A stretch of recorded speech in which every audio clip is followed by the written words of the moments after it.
Car स्वागत है आपका आपके favourite show to the point में। मैं हूं मृत्युंजय ठाकुर। भारतीय जनतांत्रिक मोर्चा के प्रमुख और निर्दलीय विधायक सरजू राय के जेडीयू में शामिल होने से पार्टी को झारखंड में अपनी खोई हुई जमीन वापस पाने में मदद मिल सकेगी, लेकिन इससे बीजेपी और एनडीए गठबंधन की कई मुश्किलें भी खड़ी होंगी। झारखंड में सरजू फैक्टर कितना असर डालेगा, इसी मुद्दे पर बात करेंगे आज आपके favourite show to the point में। झारखंड में इसी साल विधानसभा के चुनाव होने हैं और राज्य के तमाम राजनीतिक दल चुनाव की तैयारी में जुटे हैं। ऐसे में नीतीश कुमार की पार्टी जदयू ने एक बार फिर से झारखंड में अपनी किस्मत आजमाने की कोशिश की है। वहीं जमशेदपुर पूर्वी से निर्दलीय विधायक सरजू राय ने झारखंड विधानसभा चुनाव के ठीक पहले मास्टर स्ट्रोक खेल दिया है। बिहार के मुख्यमंत्री नीतीश के बेहद करीबी माने जाने वाले सरजू राय ने जनता दल यूनाइटेड में शामिल होकर जहां अपनी और जदयू की स्थिति मजबूत कर ली है, तो दूसरी तरफ बीजेपी के लिए कई मुश्किलें भी खड़ी कर दी हैं। देखिए एक रिपोर्ट। राजनीतिक गलियारों में किंग किलर के नाम से मशहूर सरजू राय ने अब जदयू का दामन थाम लिया है। उनके इस स्टैंड से राजनीतिक समीकरण को लेकर चर्चाओं का बाजार गर्म है। माना जा रहा है कि उनके जेडीयू का हिस्सा बनने के पीछे सोची समझी रणनीति है। दरअसल इस बार जमशेदपुर पूर्वी क्षेत्र में उनकी जीत आसान नहीं लग रही थी। ऐसे में उनके जेडीयू में शामिल होने से ये सीट अब जेडीयू की सीटिंग सीट हो गई है। यहाँ से बीजेपी को अपना उम्मीदवार उतारने से पहले कई बार सोचना होगा। इस तरह जहां उन्होंने रघुवर दास या उनके किसी परिवार के सदस्य के लिए टिकट की राह में रोड़ा अटका दिया है, वही अपनी सीट भी बचाने की जुगत लगा ली है। कोई शर्त नहीं है इसकी, मिलेगा तो लड़ेंगे। हम अपनी पार्टी के साथ है ना। पार्टी कहेगी कि चुनाव लड़िए तो लड़ूंगा। तो जहां से कहें भाई, पूर्वी से कहें, पश्चिमी से कहें, कहीं और से कहें, मेरा कोई संबंध नहीं खराब था कार्यकर्ताओं से। सबसे तो एक समूह है जिससे रण तनाव रहता था, तो इसलिए मैंने तो कई बार कहा है कि हमारे विचार वही है जो संघ परिवार के विचार है।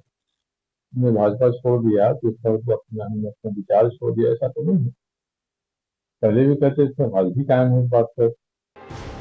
सरजू राय के इस फैसले को बीजेपी कई तरह से देख रही है, इसका फायदा उठाने की कोशिश में है। सरजू राय के उतरने से राज्य में एनडीए की राजनीति को मजबूती भी मिल सकती है। राय ने खुद को संघ की विचारधारा के करीब बताकर अपना वैचारिक रुझान भी साफ कर दिया है। ऐसे में पार्टी इन्हें जमशेदपुर पश्चिम से कांग्रेस विधायक और राज्य के स्वास्थ्य मंत्री बन्ना गुप्ता के खिलाफ भी चुनाव में उतार सकती है। बता दें कि इससे पहले 2014 से 2019 तक सरजू राय जमशेदपुर पश्चिम के ही विधायक रह चुके हैं। यही वजह है कि बीजेपी के प्रवक्ता उन्हें लेकर कोई बयान नहीं दे रहे। अपने अपने राजनीतिक संगठन के नाते सब कोई अपना विस्तार करता है, अपना काम कर रहा है, अपने लोग उससे जुड़ते हैं, उनके नीति विचारों से लोग प्रभावित होकर के जुड़ते हैं। मैं समझता हूँ माननीय सरजू राय जी ने भी एनडीए घटक में जदयू को चुना और जदयू में उन्होंने सदस्यता ग्रहण की है। यहाँ चीज़ें व्यवस्था के तहत जो हमारे संवैधानिक व्यवस्था है, जो हमारी जो कमेटी है, वो सारा मिल बैठ करके इस पर विचार करती है और सामूहिक निर्णय जो होता है वो सबको मान्य होता है। मैं समझता हूँ कि अभी जल्दीबाजी है, कौन कहाँ से लड़ेंगे, किसको कितनी सीटें मिलेंगी, ये हमारा जब प्रदेश का नेतृत्व है और केंद्रीय नेतृत्व, ये सही समय पर सबको पता चल जाएगा, मीडिया को भी पता चलेगा, पूरे राज्य को पता चलेगा। एक चर्चा ये भी है कि बीजेपी कुर्मी और महतो वोटों को एकजुट करने के लिए आजसू के सुदेश महतो, जदयू के सरजू राय और खीरू महतो को एक प्लेटफॉर्म पर लाना चाह रही है, ताकि महागठबंधन के इस वोट बैंक में सेंधमारी की जा सके। लेकिन समस्या ये है कि सरजू राय या खीरू महतो के पास उतना बड़ा जनाधार नहीं है। दूसरी ओर उन्हें जयराम महतो से भी चुनौती मिल रही है। ऐसे में सुदेश महतो जैसे कद्दावर नेता के होते हुए किसी दूसरे नेता को खड़ा करने से एनडीए गठबंधन को कोई खास फायदा नहीं होने वाला है। इसमें सबसे बड़ा फायदा जदयू को है। नीतीश कुमार का सपना है कि जदयू राष्ट्रीय पार्टी बन जाए। उसके लिए झारखंड में जमीन तलाशना जरूरी थी। 2014 से ही जेडीयू का झारखंड में एक भी विधायक नहीं था, लेकिन आज एक विधायक है। दूसरी बात यह है कि सरजू राय के जेडीयू में शामिल होने से पार्टी अब बीजेपी के साथ कड़ी सौदेबाजी कर सकती है। जदयू ने साफ कहा है कि वो झारखंड में 12 सीटों पर चुनाव लड़ने का प्लान बना रही है। ऐसे में माना जा रहा है कि आगामी विधानसभा चुनावों में बीजेपी, जदयू, हम और आजसू सभी को कुछ सीटें अपने कोटे से देगी और बेहतर परिणाम हासिल करने की कोशिश करेगी। मीडिया में चर्चा है कि जदयू को 5 सीटें मिल सकती है और अगर सरजू राय का फैक्टर काम कर गया तो जदयू के राष्ट्रीय पार्टी बनने का सपना पूरा हो सकता है। जमशेदपुर से चंद्रशेखर के साथ निलय सिंह, नक्षत्र न्यूज, रांची। तो आपने देखा कि जेडीयू सरजू महतो सरजू राय क्या चाह रहे हैं, क्या सोच रहे हैं, और जेडीयू में विलय के बाद इन तमाम मुद्दों पर हमारे साथ बातचीत करने के लिए हमारे स्टूडियो में मौजूद हैं राजेश सिन्हा सन्नी, कांग्रेस के नेता हैं, सुमन कुमार बीजेपी के नेता हैं, धर्मेंद्र तिवारी जी सरजू राय की पार्टी बीजेएम के नेता हैं, और सागर कुमार जदयू के नेता हैं। जो आप तमाम अतिथियों का बहुत बहुत स्वागत है नक्षत्र न्यूज़ में। सबसे पहला रुख हम करेंगे सागर कुमार की तरफ। सागर जी, सरजू राय के जेडीयू में आने से झारखंड में आप किस फायदे की उम्मीद करते हैं? देखिए, सरजू राय दूरदर्शी, पारदर्शी, वरिष्ठ और अनुभवी हैं और एक बेहद मंझे हुए राजनेता हैं, और जेडीयू में शामिल होने पर हम लोग पार्टी के तमाम कार्यकर्ताओं में बहुत खुशी है और हम लोग सभी कार्यकर्ता बेहद गर्मजोशी से उनका जेडीयू में स्वागत करते हैं और उनके इस निर्णय के लिए कि अपने आगे की राजनीतिक यात्रा वो जेडीयू के साथ संपन्न करेंगे, उनके इस निर्णय के लिए हम लोग तमाम कार्यकर्ता उनको बधाई भी देते हैं।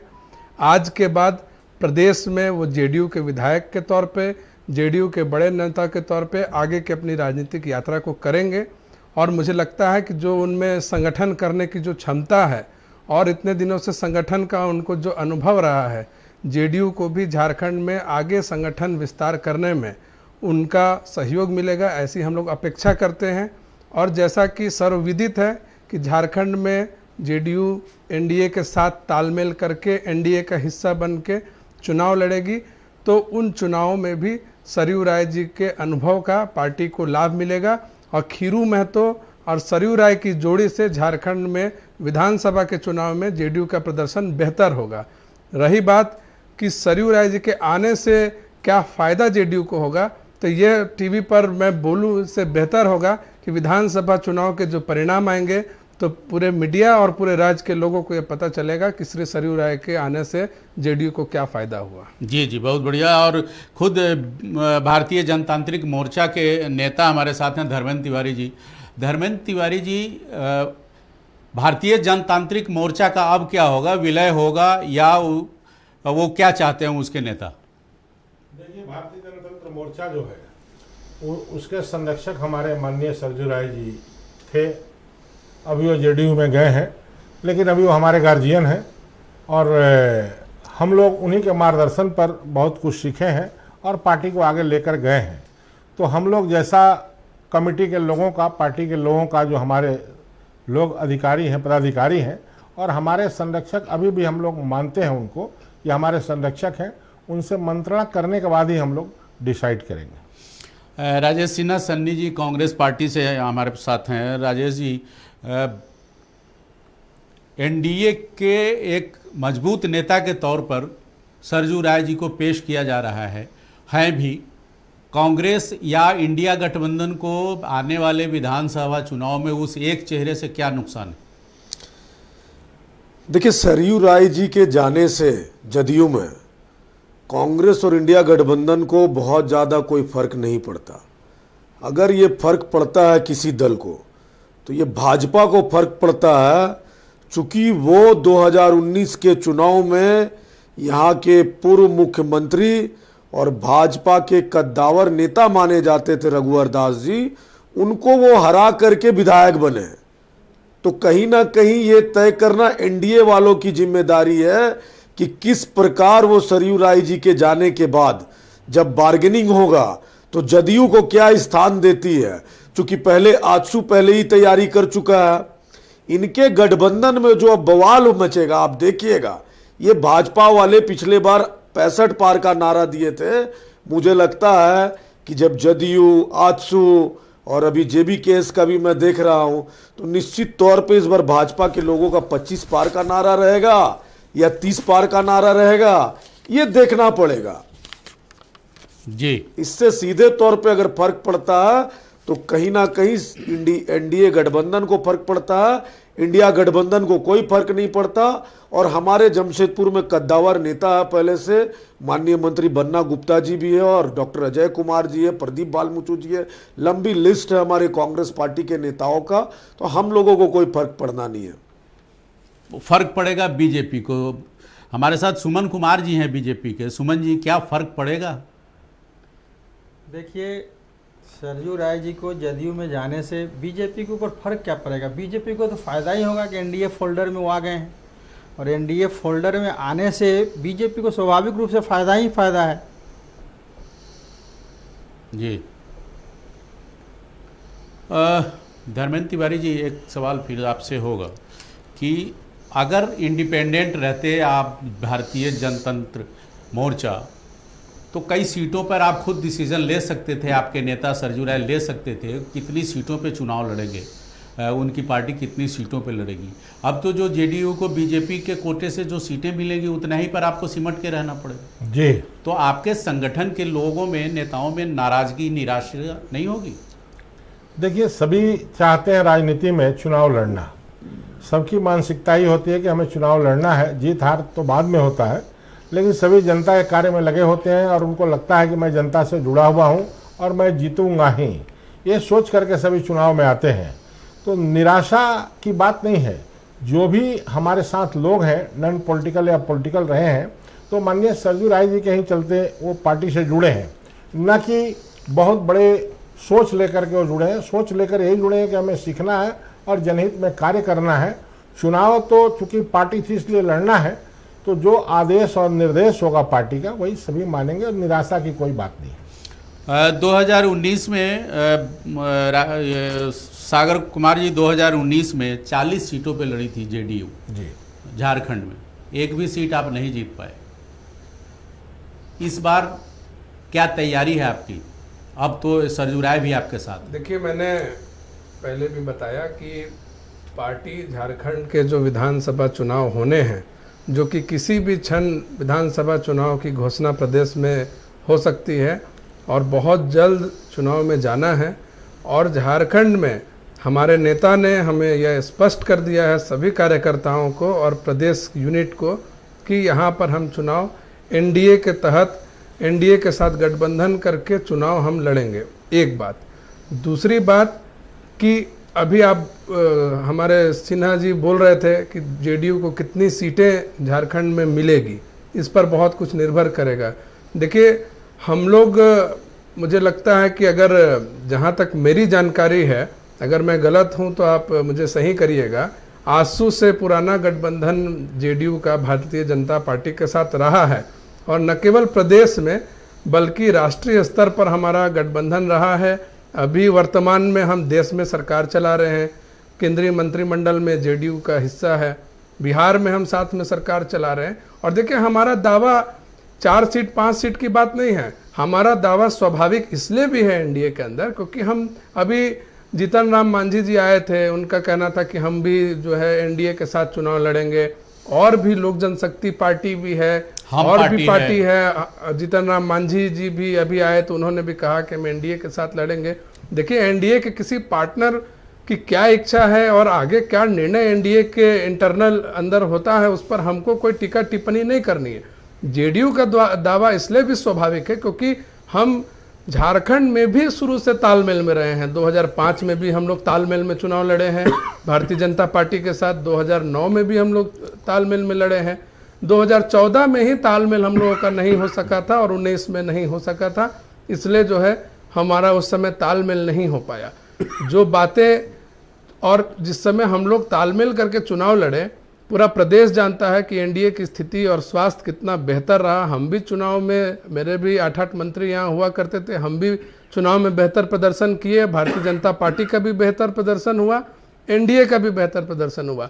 रह गई बात 2019 की, जो 40 सीटों पर पार्टी ने चुनाव लड़ा जिसमें हमें सफलता नहीं मिल सकी, उसका सबसे बड़ा कारण ये था कि एम वक्त पर हमारा चुनाव चिन्ह को फ्रीज कर दिया गया।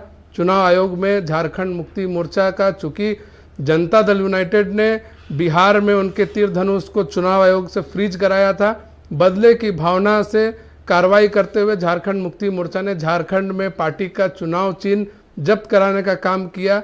इस मामले में हाई कोर्ट में भी मामला चला गया, जिस कारण हमारे जो मतदाता थे उनमें भ्रम की स्थिति पैदा हो गई और पार्टी जो है सफल नहीं हो सकी विधानसभा के चुनाव में अपने प्रत्याशियों को जिताने में। लेकिन आने वाले समय में, और चूंकि उस समय एनडीए का तालमेल भी नहीं हुआ, वोटों का ध्रुवीकरण बड़े लेवल पे बड़ी संख्या में ध्रुवीकरण हुआ, इस वजह से हम नहीं चुनाव जीत पाए। लेकिन 2024 में एनडीए के साथ ताल ठोक के, तालमेल करके और बहुत बेहतर प्रदर्शन जेडीयू का झारखंड में रहेगा। चलिए हम बीजेपी के सुमन कुमार जी उनसे पूछ लेते हैं। जेडीयू ये 12-15 सीटों पे दावा इनका है, आजसू पार्टी का भी उतना ही सीट बनता है, हम भी है, लोजपा भी है, तो ये बीजेपी अपने पास कितनी सीटें बांट देंगी इन तमाम गठबंधन में? देखिए, अभी सीट का सवाल नहीं है, सवाल ये दावेदारी शुरू हो गई है साहब, वो तो सवाल तो तय होगा लास्ट में। ये तो लोकतांत्रिक प्रक्रिया का सर एक अंग है कि जो लोग साथ में रहते हैं अपने अपना हिस्सा मांगते हैं, और स्वाभाविक भी है। और एनडीए फोल्डर में जो भी तय होगा, केंद्रीय नेतृत्व वहाँ पर नीतीश जी करेंगे, वहाँ प्रधानमंत्री जी करें, हमारे अध्यक्ष करें, तो ये सब लोग मिलकर के आपस में अच्छी सहमति बना करके और राज्य को विकास की सही दिशा में लगाने के लिए यह प्रयास है। और मुझे अच्छा लग रहा है कि सरयू राय जी एनडीए फोल्डर में आ गए हैं, क्योंकि पहले भी उनका जो भी इतिहास रहा है, वो आरएसएस से रहा हो या विद्यार्थी परिषद से रहा हो या लोकतंत्र के जो 74 में जो गला घोटा गया उसके खिलाफ आंदोलन करने वाले बड़े नेताओं में से रहे हैं, और भ्रष्टाचार के खिलाफ जंग ऐलान करने वाला और रघुवर दास के मुखर विरोधी भी रहे हैं चुनाव में। देश के सर देखिए क्या है कि राजनीति के अंदर में अब व्यक्तिगत किसी व्यक्ति से किसी का कोई टकराहट होता है, पार्टी लेवल पर तो कोई वैचारिक विभेद तो नहीं था। भाजपा ने उसे निर्णय के रूप में लिया, इनका टिकट भी काटा।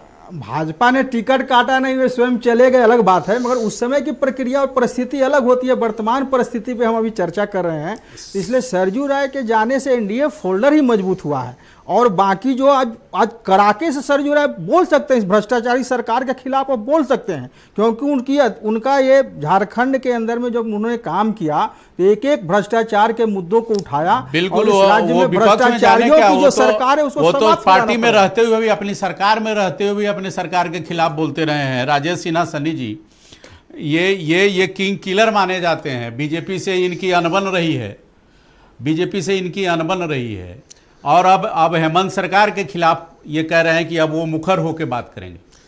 देखिए, भारतीय जनता पार्टी का दोहरा चरित्र साफ तौर पर नजर आया जब रघुवर दास जी मुख्यमंत्री थे और सरयू राय जी का टिकट काटा गया। निश्चित तौर पर कहीं ना कहीं भाजपा को तो ये अधिकार ही नहीं है लोकतंत्र की बात करने की, क्योंकि भारतीय जनता पार्टी में कोई लोकतंत्र है नहीं, केवल एक नेता का चलता है।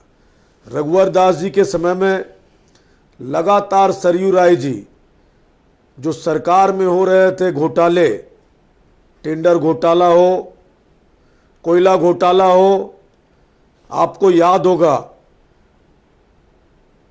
पुल को चूहा खा जाते थे, और एक बारिश में बड़े बड़े पुल रघुवर जी के टाइम पे बह जाते थे समय पर। तो सरयू राय जी ने मुखर होकर के इनके खिलाफ आवाज उठाया, और भाजपा ने क्या किया, भारतीय जनता पार्टी के नेताओं ने मिलकर के सरयू राय जी का टिकट काटने का काम किया।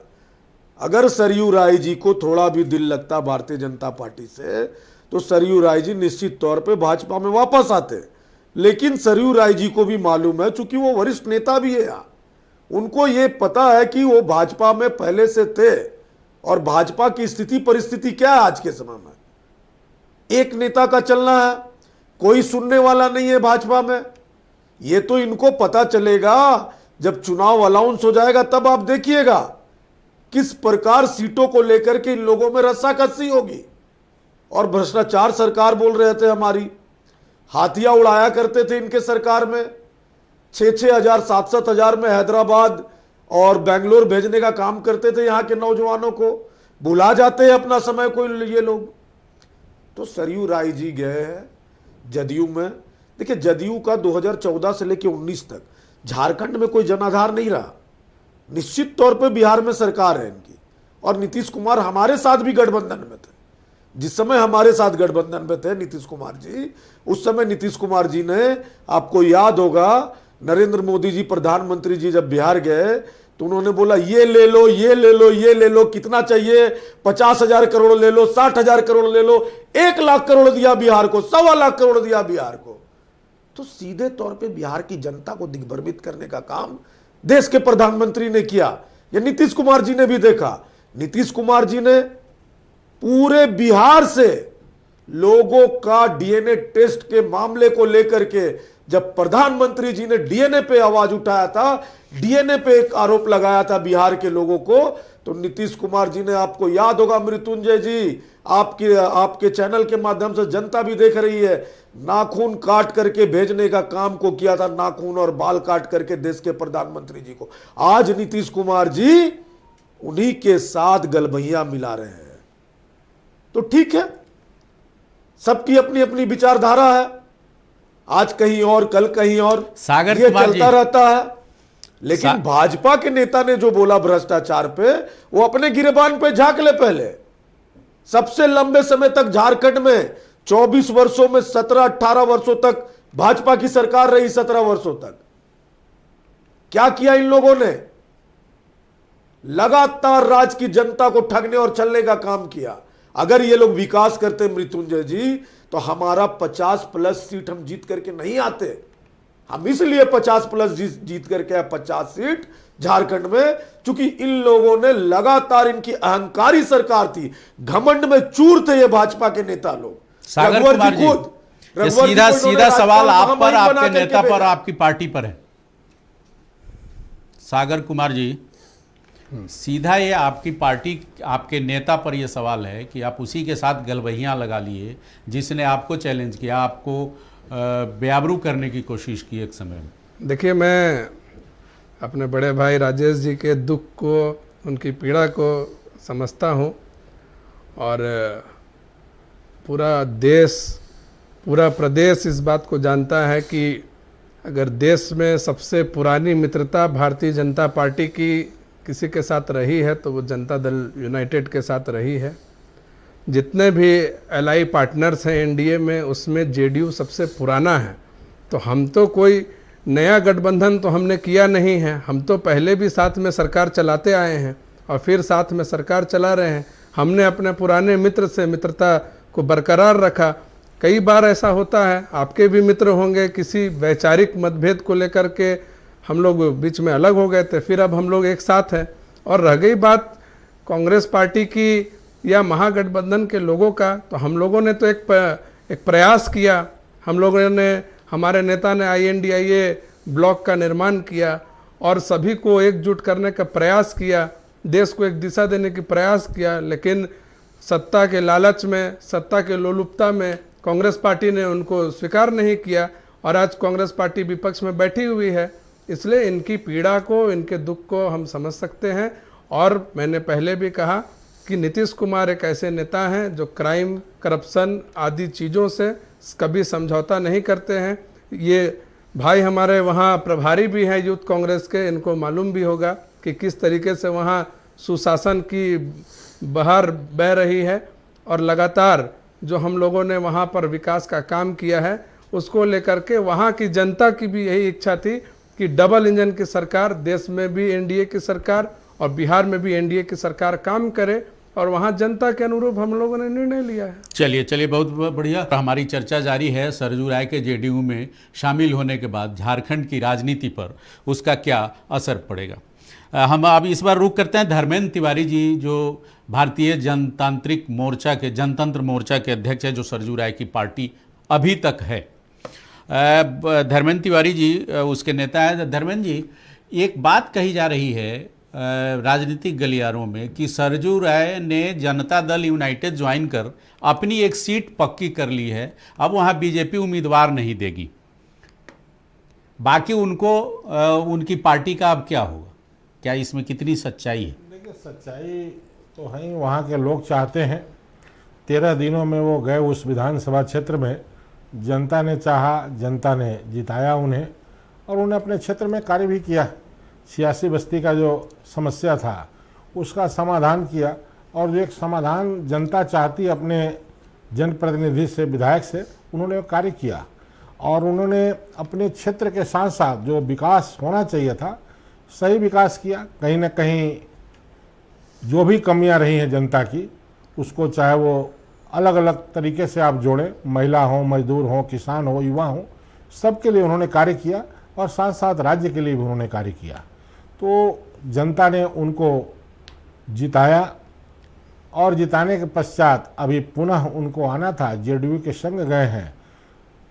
जेडीयू के जो माननीय श्री नीतीश कुमार जी उनके मित्र हैं, मित्र की बात को टाल नहीं पाए और मित्रता दिवस के रोज हाथ मिलाए और हाथ मिलाने के पश्चात कुछ अच्छा होगा, बहुत अच्छा होगा। मित्र तो उनके लालू प्रसाद यादव भी हैं, मित्र तो उनके बीजेपी में भी बहुत सारे हैं, मित्र तो नीतीश जी भी हैं, मित्र सभी हैं, लेकिन मित्र यदि वो गलत करेंगे जो जनहित से के तो मामलों इस में, बार अगर वो निर्दलीय चुनाव लड़ते, अपनी पार्टी से लड़ते, तो क्या चुनाव थोड़ा टफ हो जाता उनके लिए? नहीं, कोई टफ नहीं होता, ऐसा कुछ था ही नहीं। जनता सर्वोपरि है और जनता कार्य चाहती है, अपने जनप्रतिनिधि को हमेशा अपने बीच चाहती है। उन्होंने अधिक समय दिया जनता के बीच में और आजकल सोशल मीडिया का ज़माना है, तरह तरह के लोग आईडी बना करके कुछ कहते होंगे, लेकिन मैंने तो बहुत नज़दीक से देखा है और मैंने उनसे सीखा है कि किस तरह राजनीति में जनप्रतिनिधि का कर्तव्य होता है, उसका निर्वहन उन्होंने किया। इसलिए आज वो अपने क्षेत्र में ही नहीं, झारखंड ही नहीं, बिहार में भी सर्वमान्य नेता हैं और मुझे भी गाँव में, प्रखंडों में, अलग अलग जिलों में जाने का मौका मिला अपनी पार्टी को लेकर के, तो वहाँ लोग सरजू राय जी के नाम से जुड़े हैं। बिल्कुल, बिहार से ही उन्होंने अपने राजनीतिक जीवन की शुरुआत की थी। जी, जेपी मूवमेंट के समय से लेकर चाहे बिहार विधान परिषद के सदस्य रहे हों। सुमन कुमार जी, भारतीय जनता पार्टी को शायद कुछ फायदा न मिले, लेकिन भारतीय जनता पार्टी की बैसाखी से जेडीयू झारखंड में कुछ कामयाबी हासिल कर सकती है, ऐसा है क्या? जी, मैं पहले तो कांग्रेस के जो मित्र ने कहा है उस पर मैं कहना चाहता हूँ 2 लाइन कि भ्रष्टाचार, अभी तो बन्ना गुप्ता पर भी सरयू राय जी ने खूब सवाल किया है और अभी इरफान अंसारी जी का जो फाइल रोक दिया है मुख्यमंत्री जी ने, और डीजीपी के जो ट्रांसफ़र पर इनके प्रदेश अध्यक्ष राजेश ठाकुर जी ने जो कहा है, तो क्या जेएमएम और इनके बीच में क्या संबंध है? और बीजेपी पारिवारिक पार्टी नहीं है, देश के अंदर में कोई एक पार्टी है तो जो बिना परिवार के चल रहा है तो वो जदयू हो सकता है या बीजेपी ही हो सकता है, बाकी तो परिवारवाद की पार्टी है, वहाँ परिवार परिक्रमा करना पड़ेगा। तीसरी बात ये है कि भारतीय जनता पार्टी के अंदर में भ्रष्टाचार जो भी हो, वो भ्रष्टाचार की जननी तो कांग्रेस पार्टी है। बोफोर्स घोटाला, मतलब ये मानते हैं कि भ्रष्टाचार भारतीय जनता पार्टी में हावी है, तो प्रवक्ता महोदय यहाँ बैठ करके एक्सेप्ट कर रहे हैं सुमन कुमार जी। कहाँ एक्सेप्ट कर रहे हैं? भारतीय जनता पार्टी में भ्रष्टाचार हावी है। भ्रष्टाचार भारतीय जनता पार्टी में बिल्कुल नहीं है। परिवारवाद तो आपके यहाँ है, भ्रष्टाचार आपके यहाँ है साहब। सुषमा स्वराज की बेटी को टिकट हमने दिया कांग्रेस से, अनुराग ठाकुर को हमने दिया कांग्रेस से, आप करे तो ठीक, कांग्रेस पार्टी हो तो परिवारवाद। लेकिन मेनका गांधी ने तो मेनका गांधी के बेटे का टिकट तो काट दिया। ना परिवारवाद में तो परिवार, किसके परिवार को टिकट दिया है? सुषमा स्वराज की बेटी राजनीति कर रही है, मगर प्रधानमंत्री अध्यक्ष किसको बनाना चाह रहे हैं? खड़गे जी को बना रहे हैं, विरोधी दल के नेता बना रहे हैं। सुषमा स्वराज की बेटी राजनीति नहीं करती थी, सुषमा स्वराज की बेटी एडवोकेट है और वो लॉ हाउस चलाती थी दिल्ली में। लंबी लाइन है, भाजपा के परिवारवाद की लंबी लाइन है। जनता ने चुना है उनको, ठीक है? कोई भारतीय जनता पार्टी के लोगों को जनता चुन करके नहीं भेज रही है क्या? और जनता ही जनादेश देती है, जनता ही जनादेश देती है। कांग्रेस को रिजेक्ट जनता ने किया है और जीत करके चुनाव जाता है तो झारखंड में कांग्रेस का तो सफाया ही है। इनको तो जेएमएम भी रखना नहीं चाह रहा, इनका वोट आधार ही नहीं, बैंक आधार नहीं है। अच्छा, क्योंकि बिहारियों को नेहा तिर्की ने जिस तरह बिहारियों के यहाँ गाली दिया है, यहाँ घुसपैठ ना घुसपैठिया और बिहारियों पर एक तरह का बयान दे रहे हैं कि जो बिहारी और घुसपैठिया है तो इनके ऊपर क्या चाल चरित्र चिंतन है। आप बताइए, बिहारी घुसपैठिया है कि बांग्लादेशी घुसपैठिया है? पहले कांग्रेस स्पष्ट तो करे। चलिए हम लोग इस मुद्दे पर नहीं है, हम लोग राजेश जी, क्या सरजू राय जी के आने से अभी से कांग्रेस और इंडिया गठबंधन में थोड़ा मंथन का दौर शुरू हो चुका है क्या? देखिए मृत्युंजय जी, कांग्रेस पार्टी और इंडिया गठबंधन के नेताओं को कोई फर्क नहीं पड़ता सरयू राय जी के जाने से। और यूथ कांग्रेस का मैं बिहार का प्रभारी भी रहा हूं। लगातार मैं देख रहा हूं, नीतीश कुमार जी एक नारा देते थे सुशासन की सरकार, लेकिन आज के समय में कुशासन की सरकार चल रही है। लगातार हत्याएं, बलात्कार, पुल पुलिया ढह रहा है, पुल पुलिया बह रहा है। पूरे देश में अगर सबसे ज्यादा पुल पुलिया कहीं पे बहा है तो वो बिहार है। अब बिहार में सरकार किसकी है? जदयू और भाजपा की। तो इसलिए कोई फर्क नहीं पड़ता और इंडिया गठबंधन के लोगों को फायदा ही होगा, क्योंकि ये लोग आपस में, आप देखिएगा, कुछ समय जरा रुकिए, ठहरिए तो जरा, देखिए आगे आगे क्या होता है। अभी इन्होंने कहा कि परिवारवाद की पार्टी जदयू नहीं है और भारतीय जनता पार्टी नहीं है, बाकी सब है। इनके ही घटक दल है आजसू के ऊपर भी ये लगता है उंगली उठा रहे हैं परिवारवाद पे, भाजपा के प्रवक्ता बैठ करके यहाँ पे। तो कहीं ना कहीं इन लोगों में तकरार निश्चित तौर पर होगा सीट बंटवारे को लेकर के, आप देखिएगा। और पहले सुशासन की सरकार का नारा लगता था, लेकिन आज के समय में बिहार में भी कुशासन की सरकार है। चलिए, हो ना हो लेकिन आप कामना यही कर रहे हैं। लेकिन आप ये बताइए, जिस तरीके से मुखर हैं सरजू राय स्वास्थ्य मंत्री बन्ना गुप्ता को लेकर, झारखंड जमशेदपुर पश्चिमी के विधायक हैं, और वो कह रहे हैं कि हम जरूरत होगी तो वहां भी चुनाव लड़ लेंगे। एकदम लड़े। तो लोकतंत्र में स्वागत है। सरयू राय जी धनबाद से भी चुनाव लड़ने वाले थे लोकसभा का, कांग्रेस पार्टी के उम्मीदवार, और डुल्लू महतो जी जो भाजपा के उम्मीदवार नहीं, तो बन्ना गुप्ता के लिए एंटी खुला चुनौती दिया था। डुल्लू महतो जी ने खुला चुनौती दिया था सरयू राय जी को, लड़ना चाहिए था। कहीं से किसी को किसी ने रोका नहीं है। लोकसभा चुनाव तो अगर आप झारखंड में रहते आप दिल्ली से भी लड़ सकते हैं। नहीं, वो ठीक है, वो तो अलग बात है। लेकिन एंटी इनकम्बेंसी अगर बन्ना गुप्ता के खिलाफ हो तो सरजू राय जी भारी पड़ जाएंगे। कहीं कोई एंटी इनकम्बेंसी नहीं है। माननीय बन्ना गुप्ता जी अपने क्षेत्र में काफी लोकप्रिय है और लगातार जनहित के मुद्दों को लेकर के अपने क्षेत्र की जनता के विकास के लिए लगे हुए रहते हैं।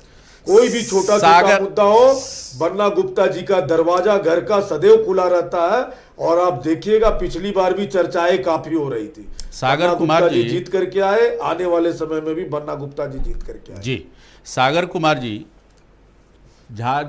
नीतीश कुमार स्वयं महतो हैं। झारखंड में महतो एक बड़ा डिसिसिव वोट बैंक है। आपके पास खीरू महतो हैं, आपके पास सुदेश महतो हैं। तो ये जो दो लोग हैं, उस पर जयराम महतो एक नया फैक्टर महतो बिरादरी में बन के आए हैं। कैसे उसको काटेंगे, कैसे उसको काट करें? देखिए, झारखंड में जनता दल यूनाइटेड एक ऐसी पार्टी रही है सदैव से, जिसके साथ झारखंड के भी कुर्मी महतो समाज के लोग हमेशा से मतदाता रहे हैं, और जो बिहार के भी कुर्मी हैं, जो झारखंड में बासिंदे हैं, झारखंड में रह रहे हैं, वो भी यहाँ पर जनता दल यूनाइटेड को अपना वोट देते आए हैं, मतदान करते आए हैं। सुदेश महतो जी जो आजसू के सुप्रीमो हैं, हमारे साथ अलायंस पार्टनर भी हैं। सुदेश महतो जी की पार्टी के साथ भी यहाँ के कुर्मी मतदाता अटैच है और उनको भी अपना वोट देते रहते हैं लगातार। अभी जो नया परिवर्तन एक आया है, जो JBKSS का बीच में यहाँ पर जो उदय हुआ है, मुझे लगता है कि कुछ क्षेत्रों में उनका प्रभाव जरूर है, और कितना प्रभाव है और क्या उनके प्रभाव से आने वाले चुनाव में NDA को नुकसान होगा या नहीं होगा, ये तो चुनाव के परिणाम के बाद ही पता चलेगा। चूंकि JBKSS के लिए भी ये चुनाव पहला होगा। हम लोगों ने तो चुनाव लड़ते आए हैं, देखते आए हैं, तो मुझे लगता है कि चर्चा तो ये भी है सुमन जी, चर्चा तो ये भी है कि JBKSS के नेता जयराम से नज़दीकी बढ़ाने की कोशिश में बीजेपी है। वो चाहती है कि एक महतो का एक पूरा कुनबा जो है वो एनडीए अलायंस में रहे, एनडीए अलायंस में, कुछ ऐसी बात है। स्वाभाविक रूप से देश के प्रदेश के जो नेतृत्व है उसको हम लोग विकास चाहते हैं कि उसका भी विकास हो और समाज का भी विकास हो, मगर मुझे ये नहीं मालूम है कि उनसे संपर्क किया जा रहा है या नहीं किया जा रहा है। मगर जैसा सागर जी ने कहा कि यहाँ जो महतो का वोट है वो नीतीश जी के साथ हो या सुदेश जी के साथ हो या भारतीय जनता पार्टी के कई बड़े नेता हैं, राम टहल जी हैं, इन लोगों के साथ हो, विद्युत महतो जी के साथ हो, हमेशा रहा है। ये वोटर स्वाभाविक रूप से राष्ट्रीय लोकतंत्र के अंदर में जो राष्ट्रीय राजनीति है और क्षेत्र का विकास है राज्य का, उसके साथ ही रहा है। और मुझे लगता है कि सब लोग मिलकर के ये भ्रष्टाचारी सरकार को भगाने का एक बड़ा सा यंत्र भी सरजू राय जी अगर आए हैं एनडीए फोल्डर में तो उसका लाभ जरूर मिलेगा। सरजू राय जी का क्या झारखंड में देखो एक बड़े राजनीतिक चेहरे हैं, मास लीडर नहीं माने जाते हैं। अब तक जो भ्रष्टाचार के खिलाफ आवाज़ उठाने वाले लीडर माने जाते हैं। 2 मुख्यमंत्रियों को जेल भेज दिया, एक मुख्यमंत्री को चैलेंज चुनौती दे के पछाड़ा। अब तो खैर अब आपके विपक्ष के लोग हैं नहीं, इसलिए बहुत सवाल बनता नहीं है। लेकिन झारखंड में वो क्या असर कर जाएंगे धर्मेंद्र तिवारी जी, वो एक फेस हैं जो भ्रष्टाचार के खिलाफ लड़ते हैं। देखिए, एक फेस हैं जिनको डॉक्यूमेंटेशन के मामले में बहुत माहिर माने जाते हैं, देखिए, लेकिन मास लीडर के रूप में नहीं। देखिए, पहले झारखंड बिहार में था, अब झारखंड में भी एक बिहार है। और बिहार की राजनीति क्या है, झारखंड की राजनीति क्या है, माननीय सरजू राय जी समझते हैं जी। और वो सारी चीज़ों को वो केवल डॉक्यूमेंटेशन नहीं करते हैं, लोगों का ध्यान रखते हैं कि लोग जनहित में क्या कर रहे हैं, कहाँ क्या चल रहा है, उनको सारी जानकारी है। अपने आप में वो राज्य के बारे में चिंतित हैं और उन्हीं की देन है कि आज बीजेपी यहाँ सत्ता में आई और सत्ता चलाई, चाहे वो 15 वर्ष चलाए चाहे 17 वर्ष, जो भी मुख्यमंत्री रहे हैं इनके साथ जो कार्य किए हैं, किस तरह राज्य का विकास हुआ है, यहाँ पर हम क्या सभी आप जो जैसे लोग बुद्धिजीवी सभी जानते हैं। तो माननीय सरजू राय जी मास लीडर है और क्लास लीडर है। वो क्लास भी उनको पसंद करता है, मास भी उनको पसंद करता है। चाहे वो गांव की हमारी महिला बहनें हों, चाहे वो किसान हो, मजदूर हो, सबकी व्यथा को वो समझते हैं। चाहे वो पर्यावरण की बात आप करें, किसी लीडर को हमने नहीं देखा, मैं तो उनके साथ रहने का मौका मिला तो मैंने पर्यावरण पर उनको देखा कि किस तरीके से उन्होंने नदियों को साफ किया, नदी के साथ साथ उन्होंने जंगलों की कटाई, खुदाई, सब पर उन्होंने ध्यान रखा। बिल्कुल, बिहार में भी सोन नदी का पानी बंटवारे पर उनकी महत्वपूर्ण भूमिका थी जी। बिहार में भी उन्होंने किसानों के लिए एक बड़ा व्यापक आंदोलन चलाया था जी।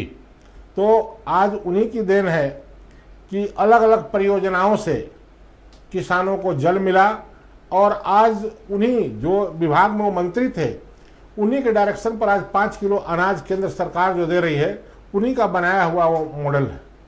तो माननीय सरजू राय जी ने अलग अलग तरीके से जनता को जनहित में लाभ दिया। वो केवल एक अपने विधानसभा के क्षेत्र में ही सीमित नहीं रहे और वो जनमानस के लीडर हैं और भ्रष्टाचार पर तो उनकी नज़र रहती है, तभी तो आज मंत्री हों या संतरी हों सभी परेशान होते हैं कि हमारे ऊपर सरजू राय जी की नज़र न पड़े। जी, अब एक आखिरी सवाल आप तीनों से एक एक करके 1-1 मिनट में जवाब दे देंगे। सागर कुमार जी, कितनी सीटें जेडीयू लड़ना चाहती? तैयारियां तो बहुत होती हैं, कितनी सीटें लड़ना चाहती? देखिए, हम लोगों ने अपने नेता और पार्टी के राष्ट्रीय अध्यक्ष नीतीश कुमार जी को 11 सीटों की सूची हम लोगों ने सौंपी है। वो 11 सीटें ऐसी सीटें हैं जहां पर जनता दल यूनाइटेड का पूर्व में प्रत्याशी जीता है। जो हमारी परंपरागत सीटें हैं वैसी सीटों पर हम इस बार 2024 में एनडीए गठबंधन के तहत चुनाव लड़ना चाहेंगे। पार्टी के कार्यकारी अध्यक्ष, पार्टी के केंद्रीय मंत्री और पार्टी के प्रभारी सभी लोग भारतीय जनता पार्टी के साथ बातचीत कर रहे हैं। हम लोगों को 11 सीटों की मांग है। जितनी भी सीटें एनडीए के सेहत के हिसाब से अच्छी होगी, जो जीतने लायक होगी, विनेबिलिटी देखी जाएगी। जो भी सीटें मिलेगी, मैं आपके चैनल में वादा करता हूं कि हम लोग वो सारी की सारी सीटों को एनडीए की झोली में डालने का काम करेंगे, including the seat of Sarayu Rai ji. जी बिल्कुल। और बीजेपी कितनी सीटें लड़ेगी? बीजेपी तो यहाँ बड़े भाई की भूमिका में रहेगी, सरकार बनाने के लिए उसे चुनाव लड़ना है, तो कितनी सीटें बीजेपी को चाहिए होंगे एक अनुमान से? देखिए, लड़ना तो एनडीए फोल्डर को है और हम सब सीट पे हम लोग लड़ेंगे, और भारतीय जनता पार्टी ज्यादा एनडीए फोल्डर पे तो लड़ेंगे भाई साहब, लेकिन कुछ पूरे हम भी 81 लड़ेगा, सीटों कुछ पर लोजपा भी एनडीए लड़ेगा। लड़ेगी। कहीं इन्होंने 11 सीट कहा। Sir, Bharatiya Janata party folder NDA होगा, अलग अलग कोई नहीं है, उसमें सब एक जो है। भी सब लोग जुड़े हुए हैं सब लोग लड़ेंगे। चलिए, और सब लोग जीतेंगे। सीटें तो ठीक है, भाजपा खुद तय कर लेगी, वो हम आप स्टूडियो में बैठ के तय नहीं भी कर सकते, नहीं ही कर सकते हैं। लेकिन सरजू राय जी के आने से क्या बीजेपी को फायदा होगा? मैंने अभी कहा कि बीजेपी की बैसाखी पर सरजू राय को फायदा हो सकता है, माफ कीजिएगा जेडीयू को फायदा हो सकता है। आपको क्या लगता है, भाजपा को भी फायदा मिलेगा? देखिए, पूर्णतः वो तो भाजपा के ही लोग थे और भाजपा फोल्डर में ही गए हैं। लेकिन भाजपा से जिस तरीके से उनका अनबन है पिछले 4-5 सालों से, भाजपा से उनका कोई वैचारिक विभेद है ही नहीं है। वो कभी भी भाजपा का विरोध नहीं किया। दीपक प्रकाश जी के राज्यसभा के चुनाव में उन्होंने वोट किया, किसी महागठबंधन के फोल्डर में उन्होंने वोट किया नहीं। तो भाजपा में ठीक है, एक तो बड़ी पार्टी है, यहाँ मतभेद और मनभेद चलते रहता है, मगर कोई किसी व्यक्ति से कुछ खास कारण नहीं है और वो गए हैं तो ठीक है। वो एनडीए के फोल्डर में ही आए हैं और निश्चित रूप से भ्रष्टाचारी सरकार के ऊपर उनका भी वार होगा और भाजपा के नेता वार कर ही रहे हैं, तो निश्चित रूप से इनको खदेड़ने में हमको मदद तो मिलेगा ही। अब बीजेएम का क्या होगा? धर्मेंद्र तिवारी जी, आप खुद ही पार्लियामेंट चुनाव भी लड़ चुके हैं, आप भी चाहेंगे कि आप भी चुनाव लड़ें, इस बार भी लड़ें? देखिए, हमारे लोग लड़ना चाहते हैं, लेकिन हमारे जो पथ प्रदर्शक रहे हैं, मार्गदर्शक रहे हैं, संरक्षक रहे हैं माननीय सरजू राय जी, वो अभी जेडीयू में गए हैं। तो हम लोग कोशिश करेंगे कि उनसे गाइड ले करके फिर हम लोग कार्य करेंगे। चुनाव केवल नाम के लिए लड़ना नहीं है, हम बिना चुनाव लड़े या बिना विधायक बने भी हम जनहित में जनता का सेवा कर सकते हैं, कार्य कर सकते हैं। तो हमारे जो लोग हैं सब साथ बैठेंगे, बैठ करके विचार करेंगे, यदि उचित होगा और उनका ऑफर होगा तो हम उनके साथ जाएंगे। तो 11 सीटों का दावा कर रहे हैं झारखंड में, क्या संगठन इतना मजबूत है? अब तो सरजू राय और खीरू महतो के भरोसे ही झारखंड में चुनाव लड़ना है। देखिए, संगठन मजबूत है, उनकी भी कुछ कदम चले होंगे, हम भी कुछ कदम चले हैं। यदि दोनों का तालमेल होता है और सरजू राय जी की अपनी व्यवस्था, अपनी छवि है, तो 2014-19 में भी एक सीट नहीं जीत पाए आप लोग, इसलिए ये सवाल तो लाजिमी है। चुनाव चिन्ह एम वक्त पे, चुनाव के ठीक पहले जब चुनाव चिन्ह हमारा जब्त हो गया, जिस कारण से हमारे मतदाता भ्रमित हो गए, ये एक प्रमुख कारण रहा हम लोगों को सफलता नहीं मिल पाने का। इस बार ऐसा नहीं होगा और अच्छी सफलता हम लोगों को मिलेगी। चलिए, तो ये सरजू राय भारतीय जनतांत्रिक मोर्चा के नेता, अब जेडीयू के विधायक हैं और इसी बहाने जेडीयू का झारखंड में एक खाता भी खुला और सभी एकजुट हैं, इसमें कोई दो मत नहीं है। सरजू राय जी का फ़ायदा उठाने की कोशिश बीजेपी भी करेगी और बीजेपी से लाभ लेने की कोशिश जेडीयू भी करेगी झारखंड में।